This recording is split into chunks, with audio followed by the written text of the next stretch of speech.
This question is for Rabbi. You mentioned the story of that. I think you said he was Jewish and he was shot by at that. I think it was a concentration camp or something like that. And I'm going to play the devil's advocate for a bit and pretend I'm Sam Harris. No pun intended, of course. You stated that God was watching. God watched the gentleman pull the trigger. If God was watching, why didn't he make that trigger not work? Why didn't he make that poor individual just pass out while he was digging the grave?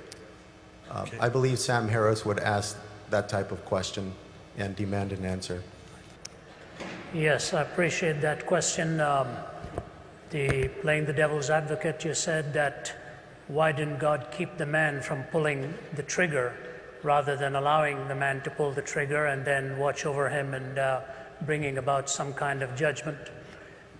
I would say this to you, that the supreme ethic that God has given to us is the ethic of love. It is the peak of all intellectual and emotional alignment. This thing we call love, which places value upon the other person of worth and as something to be protected. It was interesting, of all people, it was Oscar Wilde who, on his deathbed in his 40s, by his lover by his side, Robbie Ross, he turned to Robbie and he said, "Did you love any one of those little boys for their own sake?"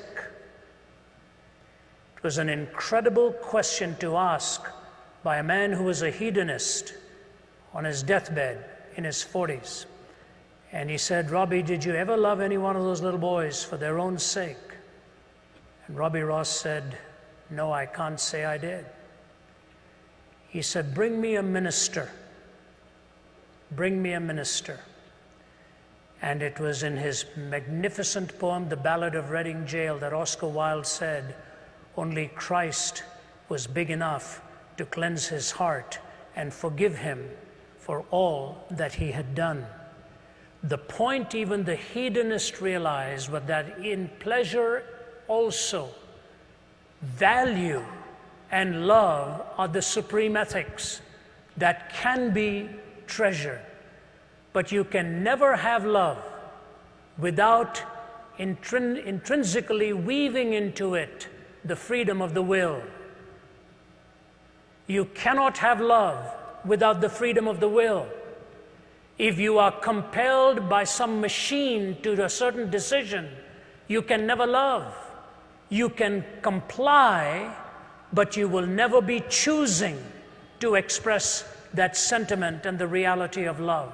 If love is the supreme ethic, and freedom is indispensable to love, and God's supreme goal for you and for me is that we will love Him with all of our hearts and love our neighbors as ourselves, for Him to violate our free will would be to violate that which is a necessary component so that love can flourish and love can be expressed. If you're asking for God to always stop the trigger, why not God stop everything else? Next time you hold a cup of boiling water, He makes it frozen water instead.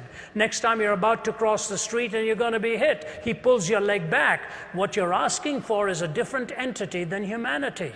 As wonderful as it may seem that in stopping that you think He is protecting you from that which is destructive, the greatest denial that you're asking for is the freedom of your will to be able to choose and to love God with all your heart and all your soul. When you've got love as the supreme ethic and the freedom of the will to choose that love, all of the other contingencies come in and can become explained why it is possible to either choose or to reject so that love can ultimately reign supreme.